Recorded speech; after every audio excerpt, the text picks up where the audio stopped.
What's up guys, Smith here. We've got a quick guide for today in Expedition 33 on how to unlock all of the swimsuits for all of the characters. Now a quick disclaimer on this one, some of these challenges are incredibly frustrating, so don't take this out on me. I'm going to tell you how to do it, but you're going to have to do it yourself. So the first one can be found here on the world map. You need to complete the Gestural Village first. Once you've done that, you come out the other side, you can then go to the Gestural Beach. All of these are on Gestural is on the beaches, so once you've found the beach, you've got to go in and do different mini games. This one's kind of like an obstacle course. Again, they're all really frustrating bar two of them. Two of them are very, very easy. This one's sort of medium difficulty. A couple of them are really annoying. So I wouldn't recommend trying to do all these in one sitting. As you're going through the game, unlock one at a time. That's probably best. If you try and do all these in one sitting, you're probably going to come up with grey hair and less fingernails. So head to this location here, complete the obstacle course, and you will get your first swimsuit unlocked. The second one is probably more irritating than the first one. This is another obstacle course, but it's mostly jumping, not so much about speed. It's more precision. You do need to clear the Monaco station, so follow the main story until you get to Monaco station. Once you've recruited Monaco, you will then have access to this region here and head into the beach that is just in that centre little bit, in that little lake there. Again, this is just another one where it's just going to be trial and error, climbing all the way to the top.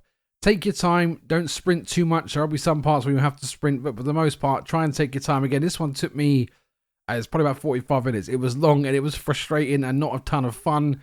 This one is the swimsuit for Monaco, which is the sort of gestural guy you get. So if you don't care about him in particular, just skip this bit. But there is an achievement for doing all the beaches, so it's up to you. I'm aware it's probably Monaco, but whatever. This is another one here. This one you have to have fly or swim unlocked on Escape, and it's sort of towards the north part of the continent, sort of the latter stages of the game. This one's a bit of a mini game where basically you'll go against other enemies and they will throw small baby gestrals at you, and you've got to beat them back with your sort of R1 ability, whatever your attack on the world map option is. This one, again, it's not too difficult. It's a bit irritating at times. Don't sprint too much, and try to remember you don't have to actually aim at the ship. As long as you get them, it will automatically aim for you. So don't worry about aiming sideways and stuff if it's easier.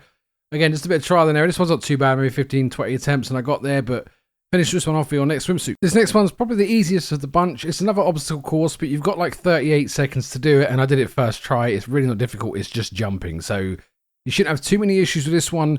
This is another one where you're sort of late game. You're going to need to follow the main story until you can break coral or get flying with Escape. Once you've done that, visit this location here, complete the obstacle course, and get your next swimsuit. For the last location, you are definitely going to need fly to get here. It's the only way you can get there, so follow through. It's post-game. Once you finish the end of the game, you will get fly. You can then come visit this spot. This one's really annoying because you basically have to get to the very top center sort of grabbing spot and then jump up to the very top. So what I recommend doing on this one is waiting until there's a lull on the right-hand side. So after a bit of a barrage, the right-hand side will clear up, just like it is now. Well, not just yet, hang on. So about now, you should get a bit of a gap on the right-hand side and sort of use that to get as high as you can. And then you basically have to go left and right. A couple of tips on this one. It's a little bit quicker to go left and then right, or right and then left. So go one side and then back on yourself than it is to go two across. So I recommend starting on the right-hand side, getting up to about halfway should be relatively easy as long as you've timed it right, as you can see me here. And then you want to sort of get in the middle again. You want to sort of go into the center at that point because it's easiest to dodge from the center. Again, this one is just really, really annoying because you get knocked down a whole lot. Just remember, when you get to the top, you must be on the middle run to grab the final part. If you do grab the final part, even if you get knocked off, the balls will stop. So get to those top three, get to the middle bit, and then jump up to the top.